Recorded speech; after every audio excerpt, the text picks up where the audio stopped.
గాంధీ భవన్లో కాంగ్రెస్ కార్యకర్తల సమావేశం జరుగుతుంది. లైవ్ చూద్దాం. ప్రతి బాధ్యతను ఎంత కష్టమైనా మనస్ఫూర్తిగా నిర్వహిస్తానని తెలంగాణలో యువజన కాంగ్రెస్ విస్తరణకు చిత్తశుద్ధితో అంకిత భావంతో కృషి చేస్తానని దైవ సాక్షిగా ప్రమాణం చేస్తున్నాం. థాంక్యూ. ఇప్పుడు గౌరవ ముఖ్యమంత్రి వర్యులు శ్రీ యనమల రేవంత్ రెడ్డి గారిని మాట్లాడవలసిందిగా కోరుతా ఉన్నాం. మన తెలంగాణ రక్షణే చేయమంటున్నాడు. రంగుల జెండా పట్టి సింగమోలే కదిలినాడు. జై కాంగ్రెస్. మిత్రులారా, ఈరోజు కాంగ్రెస్ పార్టీ ఆయుపట్టైన యువజన కాంగ్రెస్ తెలంగాణ రాష్ట్ర అధ్యక్షుడిగా ఎన్నికల్లో నెగ్గి ఈనాడు బాధ్యత స్వీకరిస్తున్న యువమిత్రుడు శివచరణ్ రెడ్డి గారి ప్రమాణ స్వీకార కార్యక్రమానికి 40 సంవత్సరాల క్రితం యూత్ కాంగ్రెస్ అధ్యక్షుడిగా పనిచేసిన పెద్దలు వి హనుమంతరావు గారు, యూనివర్సిటీ రాజకీయాలలో క్రియాశీలక పాత్ర పోషించిన పెద్దలు కేశవరావు గారు, అదేవిధంగా ఆనాడు నిజాం కళాశాల విద్యార్థి ఎన్నికలలో నెగ్గిన మాజీ పార్లమెంట్ సభ్యులు క్యాంపెయిన్ కమిటీ చైర్మన్ సోదరుడు మధు యాస్కి గారు, అదేవిధంగా రాజ్యసభ సభ్యులు మాజీ యువజన కాంగ్రెస్ అధ్యక్షుడు యువమిత్రుడు అనిల్ కుమార్ యాదవ్ గారు, మాజీ యువజన కాంగ్రెస్ అధ్యక్షుడు తెలంగాణ స్పోర్ట్స్ అథారిటీ చైర్మన్, అదేవిధంగా ఈరోజు వేదిక మీద వివిధ జిల్లాల అధ్యక్షులు, అదేవిధంగా రాష్ట్ర స్థాయిలో వివిధ బాధ్యతలకు ఎన్నికైన యువమిత్రులు, యూత్ కాంగ్రెస్ ఏఐసిసి ఇన్ఛార్జ్ నుంచి వచ్చిన వాళ్ళు, అందరికంటే ఈ పార్టీ జెండాను మోసి 2023న ప్రజాపాలనను కాంగ్రెస్ పార్టీకి అధికారంలోకి తీసుకొచ్చిన యువమిత్రులందరికీ కూడా శుభాకాంక్షలు, మనస్ఫూర్తిగా ధన్యవాదాలు తెలియజేస్తున్న మిత్రులారా, యూత్ కాంగ్రెస్కి ఎంత శక్తి ఉందంటే ఆనాడు హనుమంతరావు గారి యువజన కాంగ్రెస్లో పనిచేసిన చంద్రబాబు నాయుడు గారు కావచ్చు, చంద్రశేఖరరావు గారు కావచ్చు, రాష్ట్ర స్థాయి జాతీయ స్థాయి రాజకీయాలలో రాణించిందంటే యువజన కాంగ్రెస్లో వాళ్ళు పొందిన శిక్షణ, యువజన కాంగ్రెస్ ఇచ్చిన అవకాశాలు.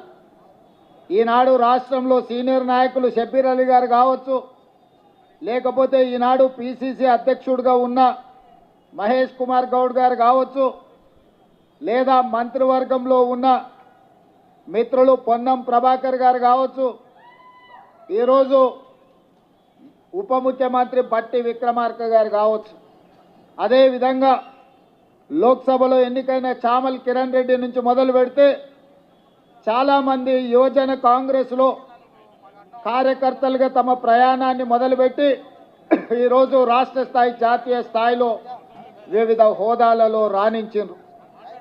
ఇవాళ అందుకే యువజన కాంగ్రెస్ మొదటి మెట్టు రాజకీయాలలో యువజన కాంగ్రెస్ నాయకులుగా ప్రజల దగ్గరికి వెళ్ళి విద్యార్థి యువజన సమస్యల మీద పోరాటం చేసి పేద ప్రజల యొక్క అభ్యున్నతికి రాజకీయాలలో రాణించడం జరుగుతుంది. ఈరోజు శివచరణ్ రెడ్డి వాళ్ళ తండ్రి జక్కిడి ప్రభాకర్ రెడ్డి గారు, ఆనాడు సుధీర్ కుమార్ గారు ఆనాటి యువజన కాంగ్రెసుడుగా ఒక గుర్తింపు పొందిన మాజీ కేంద్ర మంత్రివర్యులు శివశంకర్ గారి కుమారుడు సుధీర్ కుమార్ గారితో యువజన రాజకీయాలలో రాణించాడు.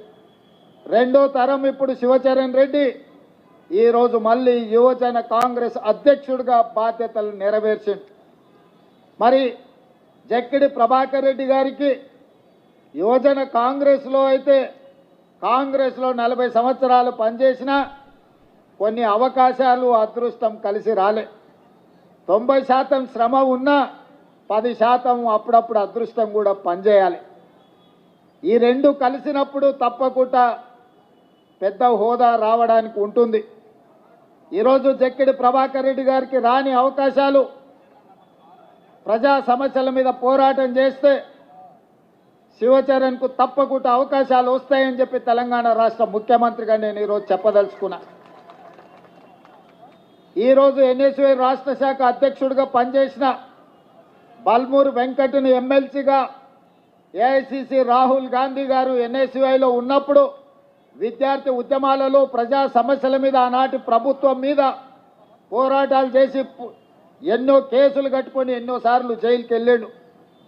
ఆనాడు ఎన్ఎస్యుఐ బల్మూరు వెంకట్ టీం జైల్లో ఉంటే చెంచల్ కూడా జైలుకి వెళ్ళి ఆ విద్యార్థి నాయకులను మన నాయకుడు రాహుల్ గాంధీ గారు పరామర్శించి మీకు అండగా పార్టీ నిలబడుతుంది, మీరు కొట్లాడండి, తప్పకుండా తెలంగాణ రాష్ట్రంలో ప్రభుత్వం ఏర్పాటు చేస్తాం, ఆ ప్రభుత్వంలో మీకు భాగస్వామ్యం ఉంటుంది అని మన నాయకుడు రాహుల్ గాంధీ గారు చెప్పారు. అదేవిధంగా యువజన కాంగ్రెస్ అధ్యక్షుడిగా వివిధ జిల్లాలలో ప్రజా సమస్యల మీద పోరాటం చేసిన అనిల్ కుమార్ యాదవ్ ఈరోజు రాజ్యసభ సభ్యుడైండు. అనిల్ కుమార్ యాదవ్ కూడా కలలో ఊహించలేదు ఇంత యంగ్ ఏజ్లో ఈరోజు రాజ్యసభ వచ్చి ఎక్కడైతే శ్రీమతి సోనియా గాంధీ గారు ఏఐసిసి అధ్యక్షుడు మల్లికార్జున్ ఖర్గే గారు చట్టసభలలో ఉన్నాడో ఈరోజు యూత్ కాంగ్రెస్ నాయకుడుగా అనిల్ కుమార్ యాదవ్ కూడా ఈరోజు రాజ్యసభ అవకాశం వచ్చింది. యువజన కాంగ్రెస్ రాజకీయాలలో ప్రజా సమస్యల మీద పోరాటం చేయడం వల్లనే. అందుకే ఈరోజు ఇక్కడికి వచ్చిన యువజన కాంగ్రెస్ మిత్రులందరికీ నా సూచన ఒక్కటే, అవకాశాలు కొందరికి రావచ్చు, రాకపోవచ్చు, కానీ ప్రజా సమస్యల మీద పోరాటం చేయడం మానొద్దు. ఈనాడు మన ప్రభుత్వం ప్రజలు కోరుకున్నారు, మార్పు కావాలి, కాంగ్రెస్ రావాలి అని తండాలలో, గూడాలలో, మారుమూల పల్లెల్లో ప్రతి కాంగ్రెస్ పార్టీ కార్యకర్త